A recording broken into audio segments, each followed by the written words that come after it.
On this episode, I'm sitting down with Dr. Stephen Cabebe from Fit to the Magic to talk about why Disney is basically an endurance event, how fitness can enhance the magic, and what actually matters when it comes to staying consistent.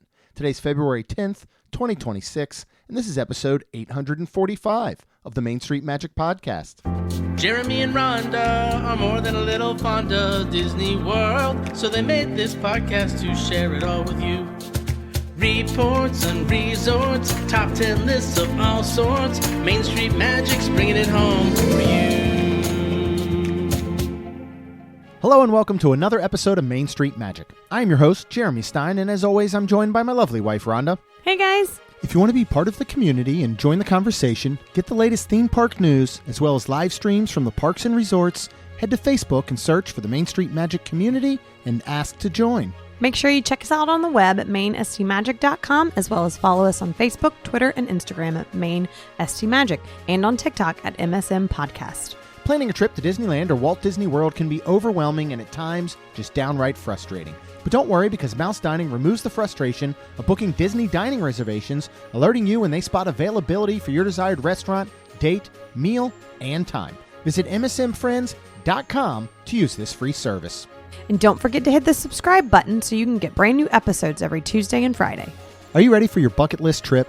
Our trusted partner, MEI Travel, will handle the planning so you can focus on the memories. They offer free vacation planning services and have nearly 20 years of experience creating memorable vacations. Visit mainstmagic.com/travel for a fee-free, no-obligation quote today. Joining me today is Dr. Stephen Cabebe, founder of Fit for the Magic. After experiencing firsthand how physically demanding a Disney trip can be, Stephen used his background as a doctor of physical therapy to create a smarter way to prepare for Disney, so guests can spend less time sore and exhausted and more time enjoying the parks. We're excited to talk about how Fit for the Magic came to be and why Disney might be the most underrated endurance event out there. All right, Stephen, welcome to Main Street Magic. So excited to finally have you on. We've been working on this for quite some time since we met over a year ago now at the Momentum Conference by Lou Mangello. So welcome. Very excited to chat with you tonight. Jeremy, thank you so much for having me. I'm really excited to have this chat. And thank you so much for having me. Really, man. Yeah, of course. Well, it's going to be really cool because we're going to talk about something that people don't talk about enough during their Disney vacations in general, First of all, give everyone a bit of your background, how you started your company, Fit for the Magic, and kind of the philosophy behind all of that. Yeah, so I'm originally from California. So I grew up, I dabbled with the Disney parks in California. I didn't really get into Disney until I met my now wife. But anyways, we had gone to Disneyland quite a few times, which is a very different vibe from Disney World. Yeah. Our first time at Disney World was around 2018. And we went for close to a week. And by the end of that trip, man, dude, I did not, it hit me like a wall. Yeah. I was falling asleep on Carousel of Progress. My feet were hurting. My back was aching. Like, it was everything that could have gone wrong with my body pretty much went wrong. So after that, I was like, there has to be a better way to get around to doing this. And I hadn't started physical therapy school by that time, but I was always into fitness and wellness. And I was an athlete in middle school, high school, and college. But even as an athlete, it's kind of interesting to note, because I was reflecting on this earlier. Even as an athlete going to Disney, this was still a very different game. Yeah. Physically, mentally, it just hits your nervous system differently too. But as I went through physical therapy school, I realized that I can use my knowledge as a doctor of physical therapy and start to help others have a pain-free vacation, help others be able to walk more, be able to hurt less, be able to really enjoy the magic without that burnout like I experienced on my first trip. So after physical therapy school, I worked on figuring out what system works best to be able to prep for a Disney vacation. And that system ended up turning into a book, Disney Ready, Your Pain-Free Park Survival Guide. So that's where things really started with Fit for the Magic.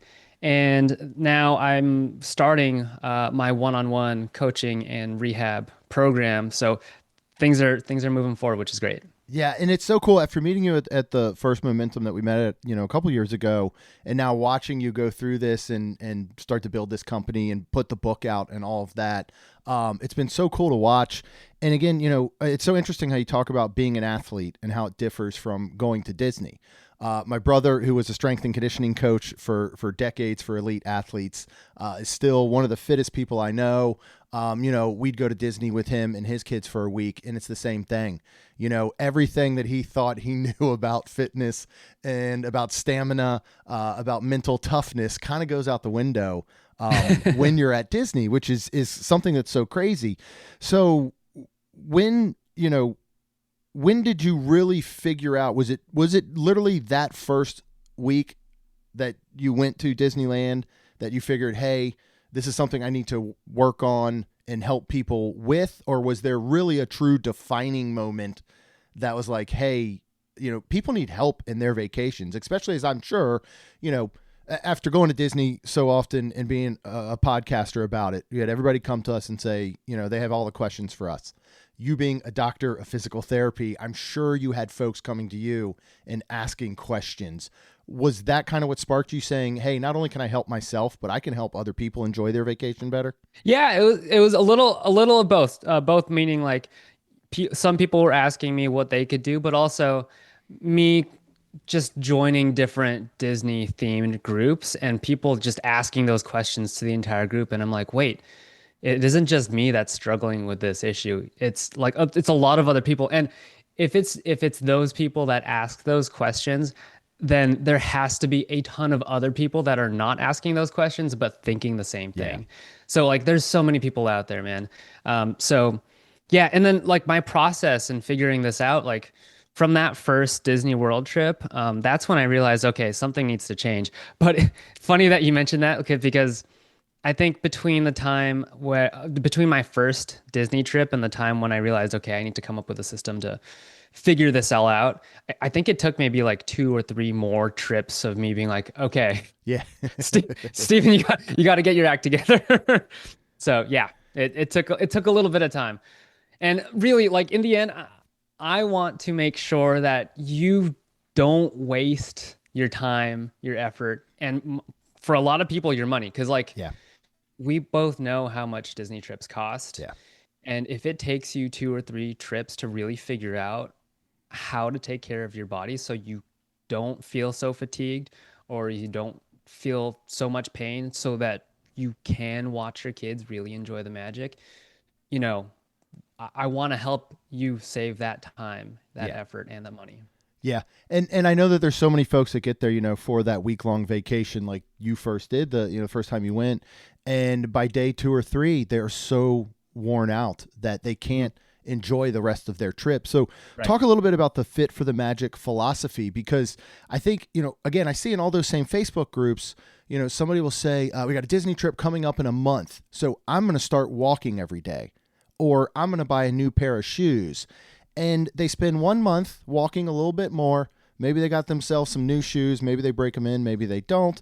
They go to Disney. They're going to probably find out they aren't really prepared. But as soon as they get back from Disney, they stop, and they might have this might be a yearly thing.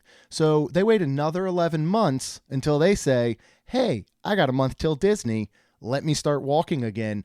So what is kind of the philosophy that you have behind making this just something that's like a phase or a short-term program and making it more about your overall life in between Disney trips? Yeah, that's a really, really good question. My philosophy with all of this really is to make this more, I don't want to say lifestyle, but it kind of really is. And the way I think of it as is we're basically stacking habits. We're stacking habits on habits on habits, starting one habit at a time, taking our time, really making sure that we're grounding ourselves in these habits, which consist of things like consistent movement, making sure you're getting good quality, high quality, and enough sleep, making sure you're fueling properly without overly restricting yourself, because that's not what a Disney vacation is about. Right? Making sure that you're managing your stress properly. That way you can deal with things like the random person that like stiff arms you when you're walking through the crowds right after Happily Ever After, you know what I mean? So those are the things that I really focus on with my clients. And those are the things that, if you start stacking those habits one by one over time and give yourself a little space to do that, it becomes automatic to where you don't even have to really think about it when you're at Disney. But then also, this is something we could talk about too, but like, you also don't have to think so much about it after Disney, because the time after Disney can be just as crucial to take care of yourself as the time before and during, right? Yeah. Because that's usually the time when people start to get sick, because their nervous system is on such high alert when they're at Disney. They don't realize it, but there's so many things to decide on: what lightning lane to choose, which dining reservations you're going to choose, or which rides you're going to go to, right? So many things going on. And then you get back home and all of a sudden your nervous system kind of crashes. And then that's when the sickness gets in. But if you stack these habits, like I mentioned earlier, you take care of yourself before, during, and then after your trip, you're going to set yourself up for success. Yeah. So you're making it more about a lifestyle that prepares you, obviously, in the long run for all of it. I love that. I hate to bring up footwear just because I feel like it's so cliche, right? Like, it's the question everybody always asks, but I really do want you to talk about proper footwear for the parks, not knowing anything other than just being, Rhonda and I, two folks that go to Disney a lot. And we're very do as I say, not as I do, because we certainly don't wear proper footwear a lot of the times. But, you have the folks that buy the brand new pair of shoes, the week before, and they can't wait to get there and put them on. Or, they wear flip-flops maybe every day in the park, or they swear by Crocs. From your point of view and everything that you've researched and studied, how should people approach the footwear that they're choosing when they're taking it and packing for their trip? Yeah.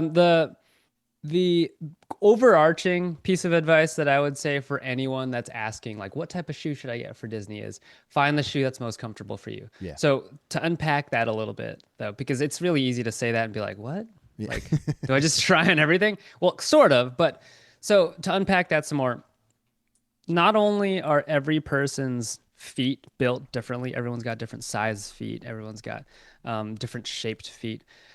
Shoe companies, from shoe company to shoe company, like, the same size shoe is going to feel different. It's going to be slightly different shaped from one company to the other. Not only that, within one company, you'll have different types of shoes, and between different types of shoes, those are going to be different too. Yeah. Right.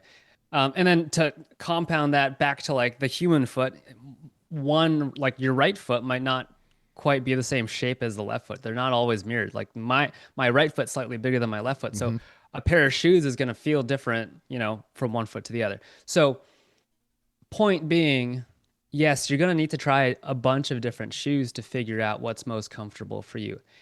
And there are a few things to keep in mind when you are trying on shoes. So we can dive into that if that's okay. Yeah, would love to hear about that. Yeah. Okay, cool. So first, going to a specialty running store is always a good idea, not because the shoe rep over there is gonna take a heat map of your feet, because quite frankly, my hot take, I think that's overrated. I don't think you need a heat map of your foot.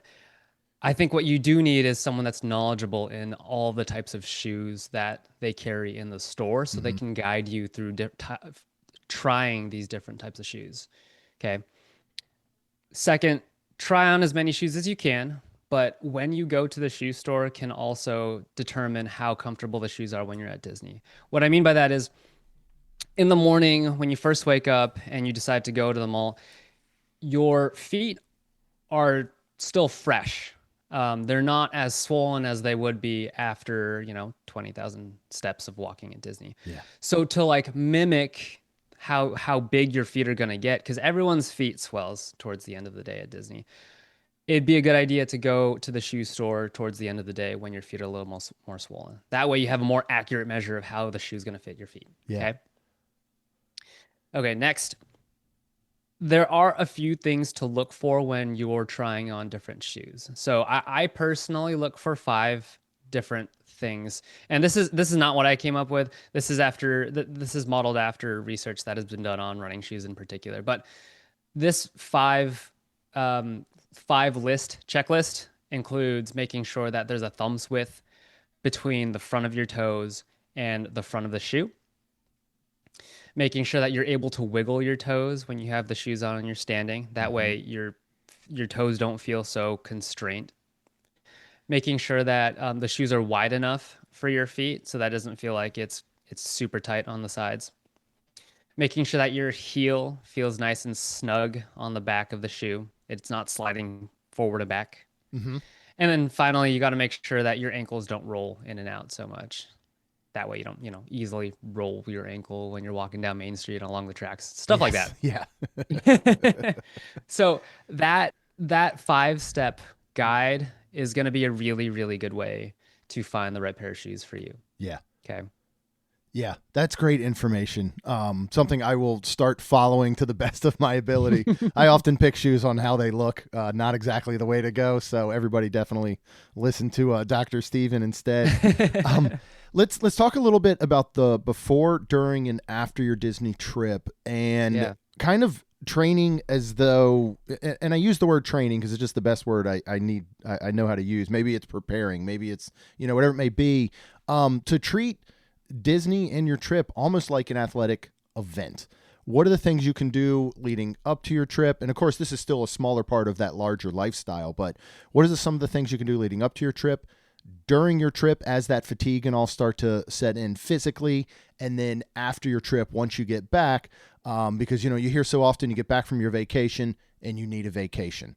Most people Right. don't have that luxury, so you want to be able to get back into your regular life afterwards, right?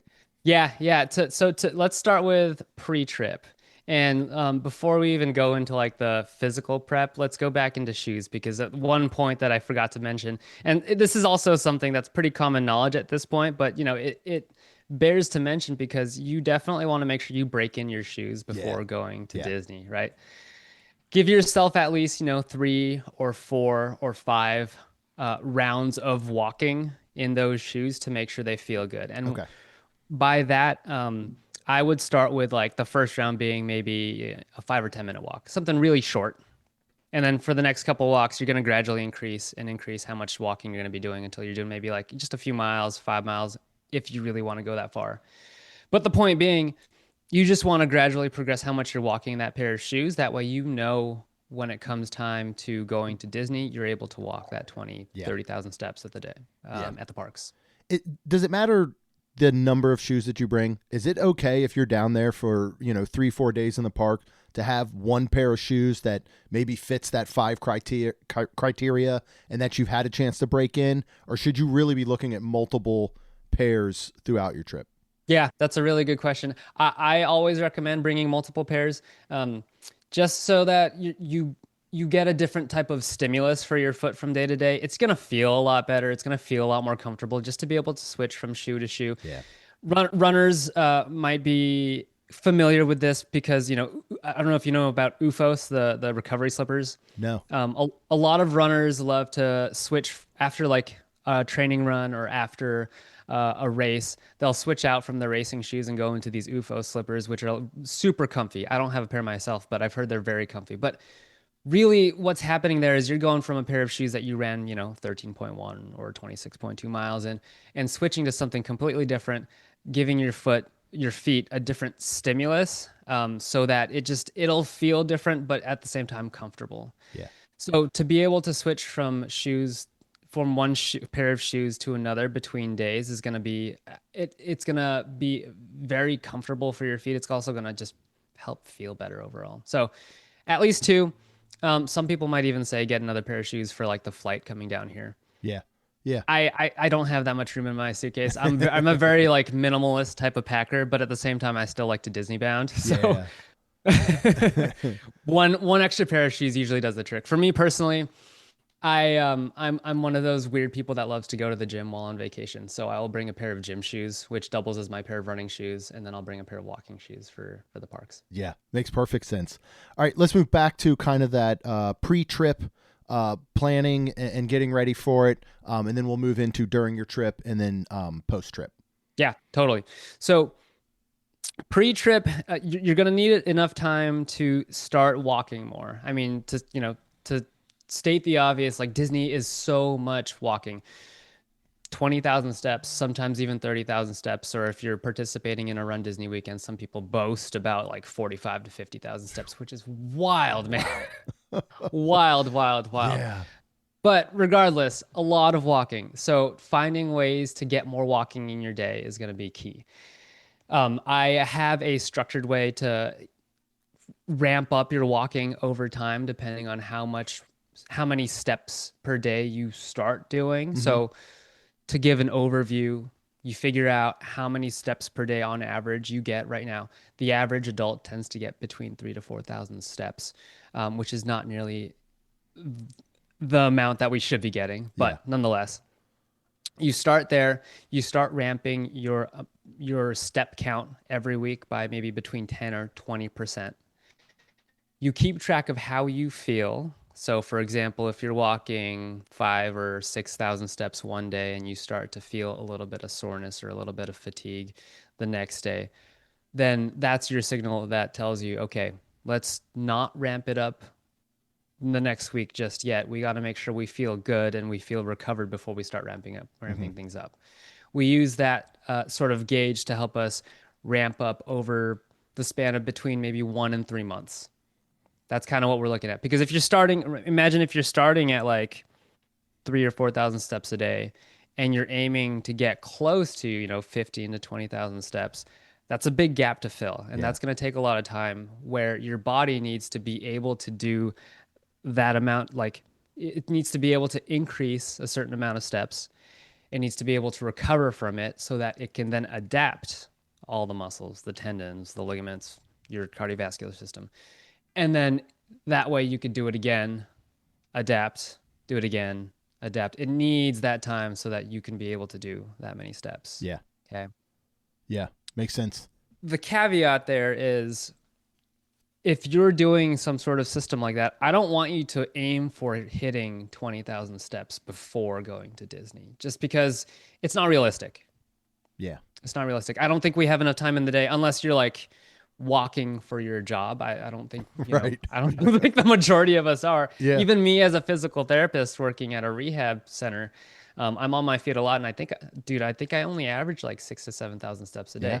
Yeah. Nurses probably average a little bit more, but still, it's just not as realistic. If you try to hit 20,000 steps, you're going to get burnt out before you even get to the trip. Yeah. It's going to be mentally tiring. Like, I think in terms of how many steps you want to get, or you should get as many as you can tolerate. Yeah. As many as you can get within, a realistic 1 to 3 month period of time. Okay. And then on top of that, you want to make sure you're starting to stand more. Everyone talks about how many steps you get at Disney, but not enough people talk about all the standing, and then like the sudden starts and stops of being in line, and you're on concrete. And then if you're on Batu at Hollywood Studios, you're on concrete that isn't just flat. It like kind of goes up and down, and it's got these droid tracks, and it's a little uneven. Or if you're at Animal Kingdom, same thing. Like it's made to be like you're walking on a trail, right? So like those little things add up physically to where, if you're not ready for it, you're going to feel it by day 2, day 3, day 4. So add more time standing throughout the day. Get that standing desk.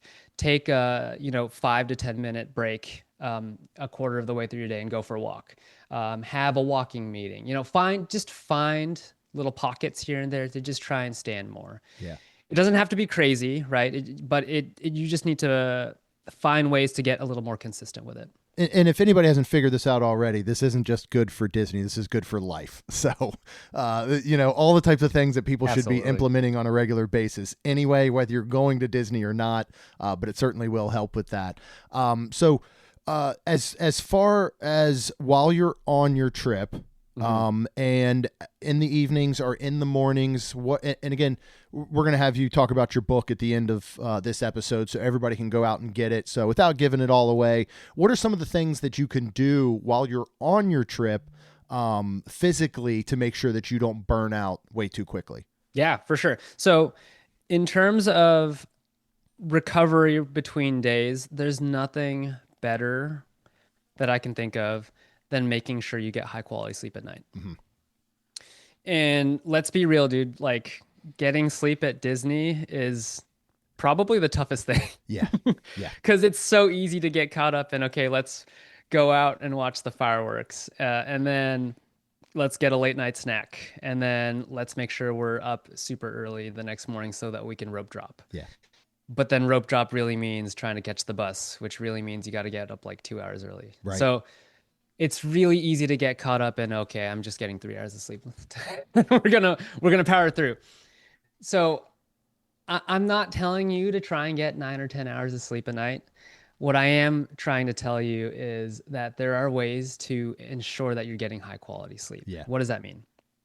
What does that mean? So that means making sure you have a proper wind down routine before going to bed. It doesn't have to be super long. It could be like 5 or 10 minutes long. And it's something that this should be practiced pre-trip to where you're creating your own routine that helps your body relax, wind down. It should include things like making sure your lights are starting to dim so that by the time you sleep, the lights are completely gone and blacked out.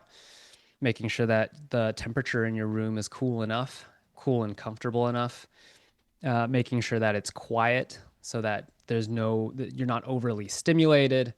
Some other things to think about to help wind down: get a warm shower in so that it relaxes your muscles. But then not only that, the contrast between the warm shower and then stepping out into a cooler room helps your body cool down a little easier. And having a cool core temperature in your body also signals all of the hormones in your body that it's time to sleep. So it's easier to fall asleep. Yeah. And then like always, I always love to incorporate like one personal thing. So for me, lately it's been journaling. And I love journaling because it helps me to close any open loops in my brain. I think one of the most common one of the most common traps we fall into as we fall asleep is we get in bed, pull the covers over, and like we kind of think what's going to go on the next day. And we start like our mind starts racing, thinking about thing after thing after thing. And I see you nodding your head. And it's like, yeah, dude, I get it. Yep. And at Disney, I think it compounds even more because it's like, okay, what rides are we going to go on to tomorrow? Yeah. What time do we need to get up? Like, what dining do we have? Everything is just playing through as you think of the next day for sure. Absolutely. Oh yeah. So you need to find a way to help close those open loops. That way, the less your mind is active, the more it can focus on just winding down, relaxing, and then falling asleep. That way you can get that deep sleep. That deep sleep that is so important to actually recover your muscles, your tendons, your heart, right? So for me, it's journaling. I usually write down like what went well in the day, maybe a magical moment that happened, what could have gone better, and then like maybe 2 or 3 of the most important things I want to do the next day. So for you, it could be like, what are the 2 or 3 most important rides or foods that you want to get at Festival of the Arts? You know what I mean? And then I shut that journal, put it away, and it's done. And like, that's one of those things that I've been putting into practice like months in advance of a Disney trip. Yeah. That way it just happens. It's done. My brain is already trained to wind down, and then I just go to bed. And my wife jokes about this, but like, once I get into bed, it's literally less than 2 minutes and I'm out. Yeah. Wow. And she's lying there next to me and she's like, what just happened? But again, that's part of the pre-trip practice too, right? Yeah. That helps with the during trip. Yeah. It's still part of that building that lifestyle overall. Because that's the thing is, going on a Disney vacation, especially for folks that have never been, it's just unlike any other vacation. You can't act like, hey, I've gone to the beach with family for a week and I'm going to treat everything the same as going to Disney with family for a week. It's a completely different animal, so being prepared for all of that and having that be part of your lifestyle. Let's talk about the mornings at Disney. You have your wind down routine. What are some good tips for kind of that wake up routine, and especially what to fuel yourself with if you think you're just going to go up and get a big plate of Mickey waffles and bacon and sausage every morning, which obviously a lot of folks are going to do. But what are ways that you can prepare your morning to make sure that you'll be successful and not burn yourself out during the day?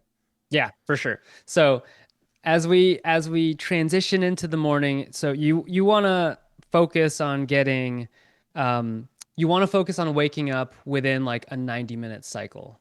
Okay. And what I mean by that is when you sleep typically in 90-minute increments of going from light sleep down into deep sleep, back into light sleep, back into deep sleep. So from like the time it takes to go from light sleep to deep sleep to light sleep is typically about 90 minutes. Yeah. And if you wake up while you're in light sleep, theoretically, then you'll feel a lot more energetic and less groggy, and that'll translate to less fatigue at the end of the day. Okay. So aim to get around 6 hours or 7.5 hours. Try not to go for like 6 hours, 45 minutes kind of thing. Yeah. That way you can wake up feeling energetic. Okay. Yeah. That's how I time how I wake up, or do the backwards math if you want to do it that way. When I do wake up, a couple things that I do. So not only do I have a wind down routine, I also have my own morning routine. Mm-hmm. And just like how a wind down routine is going to be different for a lot of people, a morning routine is going to be different for a lot of people too. But a couple of things that I always add into that morning routine, I will always get a full cup of water into my system before getting coffee. Mm-hmm. So for me, it's at least 12 to 16 ounces. I will always do some sort of movement, some sort of mobility routine. Honestly, man, I put a timer for 5 minutes, and I practice my own mobility routine that I do here every time I wake up here in the house. But for example, if I feel a little more stiff in my hips that morning, then I will focus on doing a stretch that'll focus a little bit more on my hips. You know, it's very liquid in that I can shift into something a little different for my stretches. Yeah. That all depends, and that's something I can work on if you're one of my coaching clients. But so water, mobility routine, coffee's my non-negotiable. Everyone's gonna have their own non-negotiable. Yeah. I always need coffee, man. That's great. Yeah. So, and I love it when we're staying at Disney because you got the coffee pods. Yep. And it's the Joffrey coffee pods. It's the good stuff. Yeah. So, oh yeah. I will get coffee, and depending on the room, I will always try to get some sunlight, some natural sunlight over my face within an hour of waking up. So if you're staying somewhere with a balcony, sit out on the balcony, sip that cup of coffee, and take a breather. That way you can relax, get in some natural sunlight to really wake you up and start get the cortisol levels rising, which is what you need to stay awake. Mm-hmm. And then not only that, if you're on the balcony and you're taking a breath, you're also taking a moment to yourself to reflect, relax before everything goes a little crazy busy. Yeah. Oh yeah. At the parks. Yep. So that's my typical morning routine. Okay. Again, if it doesn't have to be at the balcony. It could be like, it could be against the window. Like for example, if you're at what's it called, the tower at Coronado Springs, like it could be against the window. That way you're still getting that sunlight. Yeah. So like there are ways to go around that to do it. Okay. What so along with your morning routine, as you're going through your day, what kind of tips do you have for rest or things to do during the day while you're going potentially, rope drop to fireworks or whatever it may be? Yeah. Oh man. So walking around the Disney parks and standing around the Disney parks, it's just full of repetitive motion. Right. Every time you take a step, you're taking 20,000 steps a day. It's just repetitive step, step, step. Or if you're standing in line for Rise of the Resistance and the wait's like, I don't know, 90 to 100 minutes long, you're just standing, step, standing, step. You're on your feet the whole time. So it's this repetitive motion that can get the joints feeling super stiff, achy. So whenever I can, I will always try to do some sort of stretch routine, mobility routine, take like 30 seconds to do something different, to add some different stimulus to your body. We talked about a different stimulus by using different shoes. Yep. This is another way of providing a different stimulus to your body. That way it can feel better and more comfortable. So I like to do a hip flexor stretch for my hips. I like to do a standing, what do you call it? I call it a latissimus stretch, but it's like a standing L. So, and I can send you videos of this too. Yeah. But like, I love to stretch specifically my hips, my upper back, and then sometimes my feet, because those are the things that get a little more sore throughout the day. But in terms of when to do it throughout the day, at least, every hour or two, I will do some sort of stretch. Okay. And it doesn't necessarily mean stopping the whole group and being like, hey, yo, Right. let's stop. Like, it's just something I'll sneak into the day. So when we're waiting in line to get to La Cava de Tequila at Epcot, I'll just do like a 30-second stretch. Yeah. Or if someone needs to tie their shoes because it became untied, I could do a quick stretch there while they're doing that. You know, like finding ways to sneak it in Yep. is better. And that way you're doing it more often instead of just trying to do one stretch routine like in the middle of the day and then go in until the end. Right. Yeah. Okay, so speaking of somewhere like La Cava, let's talk about hydration. Let's talk about, fuel for your body for the day. The same way that I think people will often prepare, they say, to go on a trip by, walking for a couple weeks ahead of time. A lot of times people prepare by maybe cutting their calories or trying to eat healthier because they know that they don't want to restrict themselves when they get there. What tips do you have for eating properly and hydration during your trip? Yeah. Let's talk about hydration because, man, hydrating is one of the most important things for sure. So typically what I like to tell clients, if they're not at Disney and we're talking about like regular day-to-day lifestyle, you want to at least try to get in at least half of your body weight of water in ounces. Mm-hmm. So that's typically where we start. When you're at Disney, you're usually at Disney when it's hot and humid, not like now when it's really, really cold. Yeah. But you're usually at Disney when it's hot and humid, the sun's beating down, so you're going to be sweating a lot. You're going to be losing a lot of fluid out of your body through that sweat. So when you do the math, you're going to want to get in around 150 ounces of water for guys and about 100 ounces of water for girls. Okay. And that sounds like a lot, and honestly, it really is. But that's like that's thinking about how much fluid you lose through sweat. Yeah. Makes me realize, okay, yeah, we really do need to get like a ton of water. Oh yeah. So some good news about that though, it doesn't necessarily need to be all water that you drink.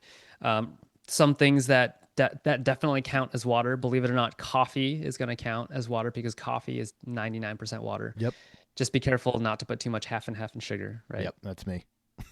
I'm a half and half guy, and I have to really make sure I just like do a couple splashes as opposed to Yeah. It's tough, man, but it's one of those things like I just have to keep myself in check then. Oh yeah. Yeah. Milk is 99% water, believe it or not. Okay. Tea, of course, as well. So drinks like those tend to help really well. And you can't discount water content in food either. Right. So we're talking the fruits, we're talking the veggies, we're talking apples, celery, strawberries, all stuff that you can definitely find at Disney. Yeah. So all of those foods we're gonna have water too. So don't try to like chug a ton of water. Yeah. Just to do that. Oh yeah. And then on top of that, adding electrolytes into your water is going to be important too. You don't have to go overboard with electrolytes. It could just be like one packet of LMNT electrolytes or liquid IV or whatever your preferred electrolytes is. Okay. One packet should be plenty for the day. Okay. Yeah. I was going to ask about liquid IV because I know so many people swear by that, but I think a lot of people swear by it for the wrong reasons. They pack it because they plan to drink around the world one day and they're using that to make up for it the next day as opposed to just making that part of their daily routine. Right. And having it every day on their trip, whether they're drinking, not drinking, whatever it may be. So your trip comes to an end. And we're going to talk about the recovery. We're going to talk about your post-trip. Once you get home, what are some things you can do to make sure, again, I know I keep using the word burnout, but I've been through it so many times on Disney trips. What are some of the things that you can do to help yourself bounce back better after your trip? Yeah. So this is going to kind of be a great segue into what to do to bounce back, but like making sure you're fueling properly. Yeah. So like to go into a little bit of fueling during your trip, basically you really want to make sure that you're getting the right proportions of carbohydrates, protein, and fiber in your meals. Okay. Typically you're aiming for half your plate in fiber, about a quarter of your plate in protein, and about a quarter of your plate in carbohydrates. Yep. Which, believe it or not, is actually pretty easy to get around Disney. Yeah. Like places like Satuli Canteen over at Animal Kingdom, or Pico's Bill over at Magic Kingdom. Yep. ABC Commissary and the Brown Derby, the Hollywood Brown Derby at Studios, and then Sunshine Seasons are the ones that I can think of Yeah. at Epcot. All great places to find those types of meals. And then when you want something sweet, because who doesn't, Yeah. honestly?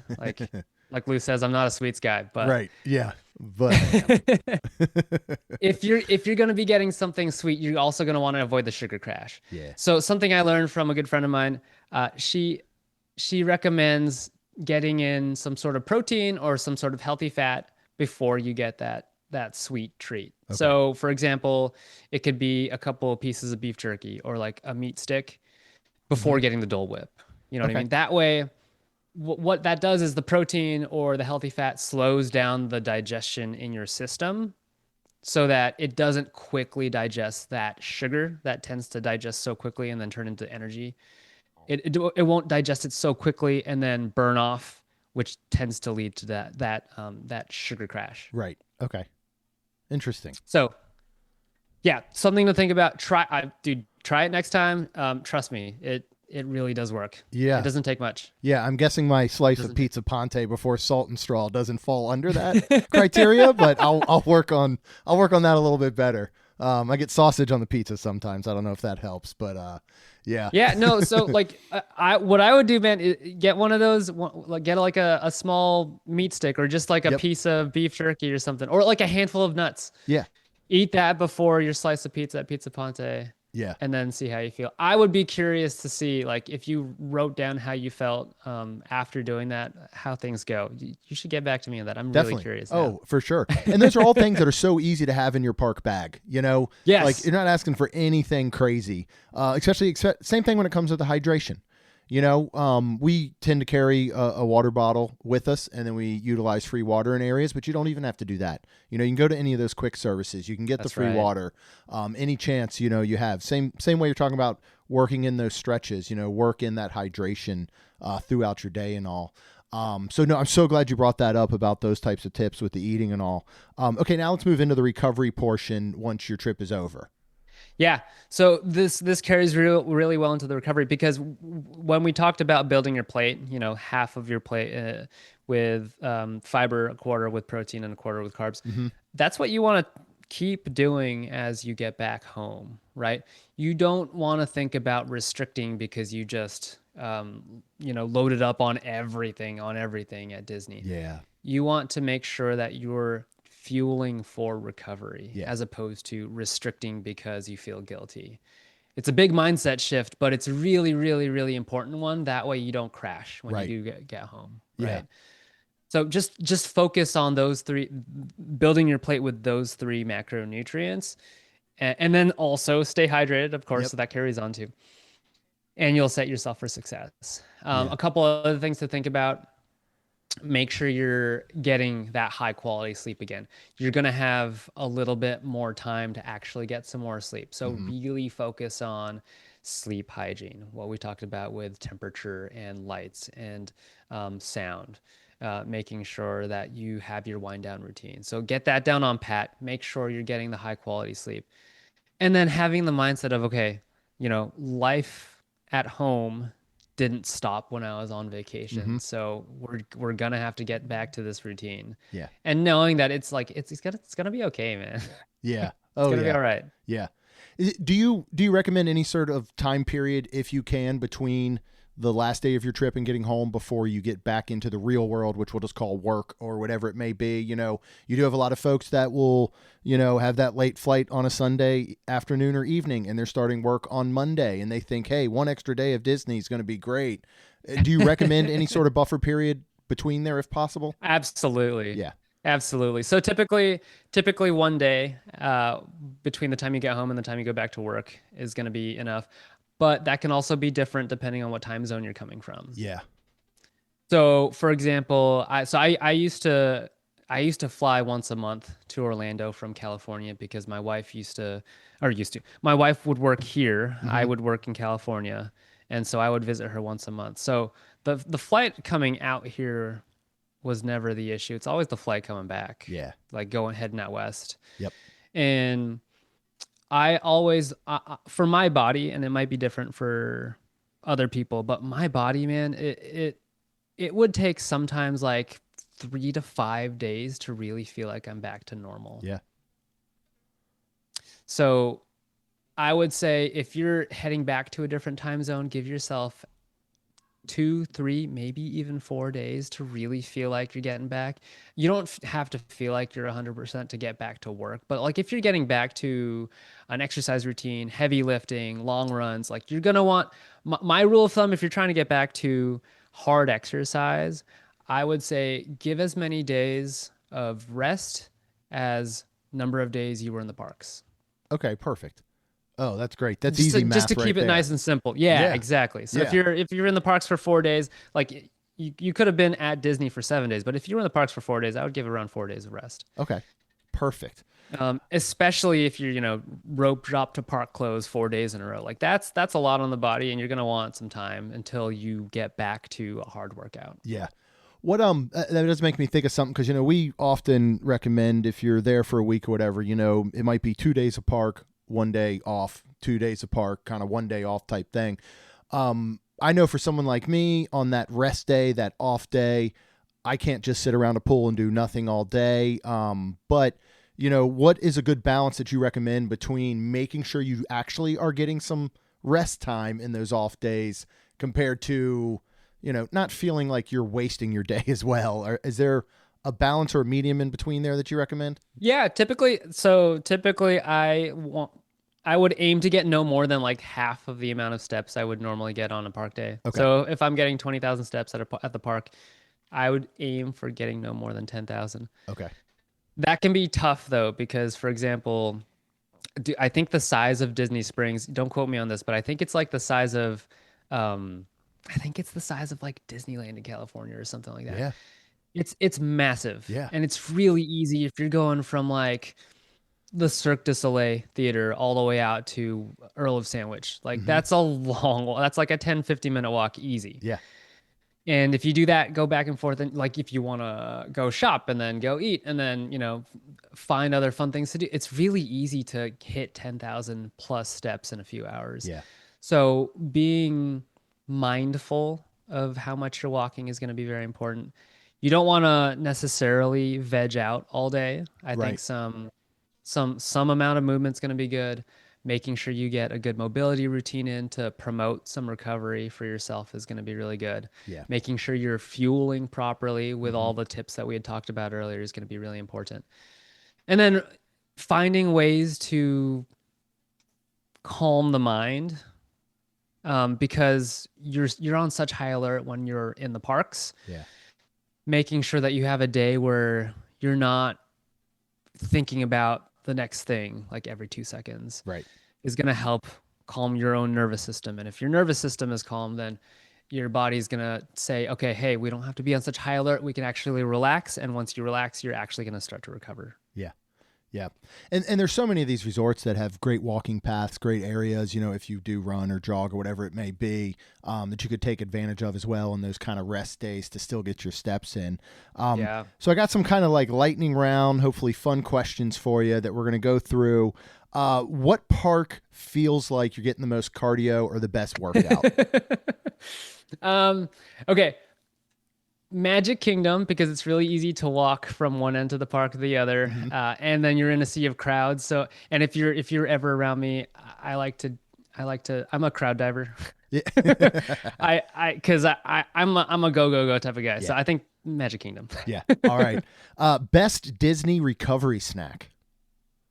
Oh, I'm gonna go with a protein bar, like an RX bar or something like that. Okay. Perfect. Something that I'll bring into the parks. Yeah. What's a ride queue that should count as a workout?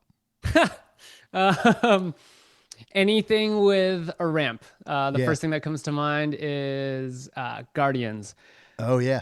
Yep. Guardians. It's got that long ramp of like you're not just walking up it, you're standing there for a long time, and it just gets really awkward on the legs. Yeah. Yeah. Flight of Passage too. I feel like because that's got a lot. Yes. You kind of actually go up in grades as you get up into there, even down to the last bit, and then most of the time you're ending up on stairs depending on which room you're heading into. Exactly. What is your go-to Disney workout song? Go-to Disney workout song. Dude, I can't get enough of Eye to Eye from the Goofy movie. Oh, that's a good one. Yeah. That'll get me every time, man. That'll just hype me up for sure. Perfect. All right. Disney character who would crush a workout. Without naming the most obvious, like Hercules or Gaston. Yeah. So this might sound odd, but I think I would put Rapunzel out there. Oh, okay. I think she would completely crush a workout.